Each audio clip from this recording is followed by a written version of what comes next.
જો તમારે પણ જીરાની અંદર ગયા વર્ષથી વધુ ઉત્પાદન મેળવવું હોય અથવા ડબલ ઉત્પાદન મેળવવું હોય તો આ વિડીયો તમારા માટે જ છે, જેથી વિડીયો બન્યા રહેજો, સ્કીપ ન કરી દેતા.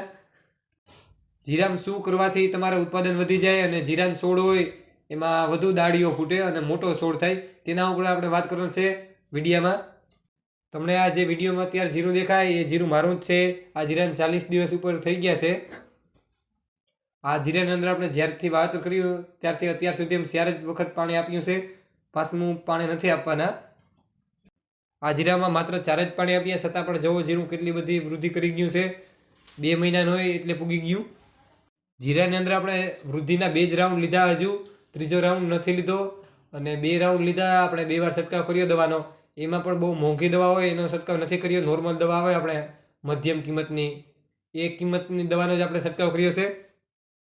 હવે જે આપણે આ જીરાની અંદર છંટકાવ કરવાનો છે તે દવાનું કામ એવું છે કે વૃદ્ધિ પણ વધારી દઈએ, આપણે વિકાસ વધુ થાય, ફાલ વધુ લાગે અને ડાળીઓની સંખ્યા વધુ થાય. આપણે ડાળીઓની સંખ્યા અને ફાલ વધુ થાય એટલે આપણે ઉત્પાદન વધી જતું હોય. જો તમારે પણ જીરાની અંદર ઉત્પાદન વધારવું હોય તો આપણે ફાલ વધારવાની દવા, ફાલ ફૂલ વધી જાય એવી દવા અને દાળીઓ વધી જાય એવી દવા હોય એટલે તમારે ઉત્પાદન વધી જ જતું હોય. જીરામાં જેટલી વધારે દાળીઓ હોય એટલું ઉત્પાદન વધતું હોય, આપણે એટલો વધારે ઉતાર આવતો હોય વીઘે. અત્યારે તમે સોશિયલ મીડિયાની અંદર ઘણા વિડીયા અને ફોટા એવા જોયા હોય કે એ જીરું આપણા જીરાથી વધારે મોટું હોય, વધુ દાળીઓ હોય, વધુ ફાલ હોય.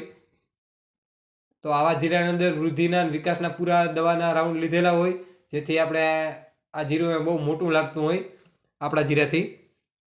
વિડીયોમાં આપણે આગળ જે દવાની વાત કરવાની છે એ દવાનું પણ એવું જ કામ છે. ડાળીઓની સંખ્યા વધારી દઈએ, ફાલ ફૂલમાં વધારો કરે અને જીરાના વિકાસને વૃદ્ધિ વધારી દઈએ, જેથી આપણે ઉત્પાદન વધી જતું હોય. આ વિડીયો કોઈ જાહેરાત વિડીયો નથી, આપણે અનુભવ છે એ જ વિડીયોમાં જણાવીએ. પાછી અમુક વાર લોકો કમેન્ટ કરશે કે આ વિડીયો તમારા પૈસા મળે તમે ગમે એ દવાનો છંટકાવ કરવાનું કહી દો. વિડીયોની શરૂઆતમાં તમે જે જીરું જોયું હતું ત્યારે તે જીરાની અંદર દવાનો છંટકાવ કરી દીધા હતા અને 3 દિવસ થઈ ગયા હતા. અને અત્યારે તમે જે જીરું જોવો એમાં આપણે 3 દિવસ પહેલાંનો હોય વિડીયો આ, ત્યારે આપણે જ્યારે દવાનો છંટકાવ કર્યો હતો ત્યારનો. અને દવાનું નામ છે ક્રાંતિ. અને હવે આપણે વાત કરી લઈએ કે કેટલા પૈસાને મને મળી. તો મને 1 લીટર 1200 રૂપિયા આજુબાજુનું મળ્યું. અલગ કિંમત હોઈ શકે તમારા વિસ્તાર પ્રમાણે.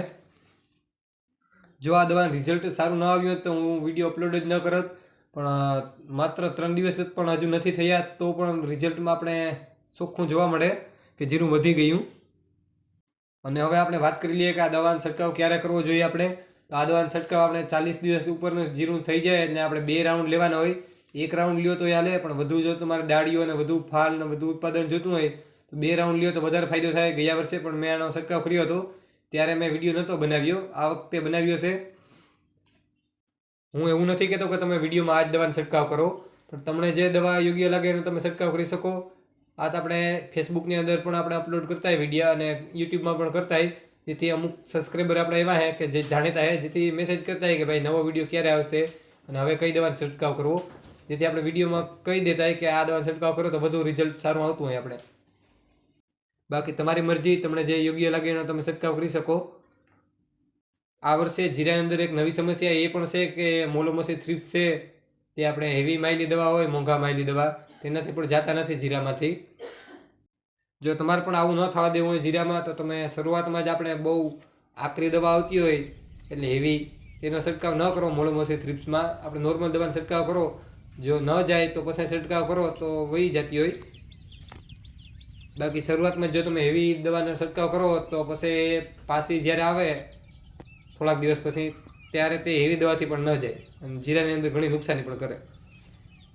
બાકી જો તમને વિડીયો સારો લાગ્યો હોય તો લાઈક કરી દેજો, કોઈ પ્રશ્ન હોય તો કોમેન્ટ કરી દેજો, અને ફેસબુક ઉપર જોતા હોય તો ફોલો કરી લેજો, અને યુટ્યુબમાં જોતા હોય તો સબસ્ક્રાઈબ કરી લેજો.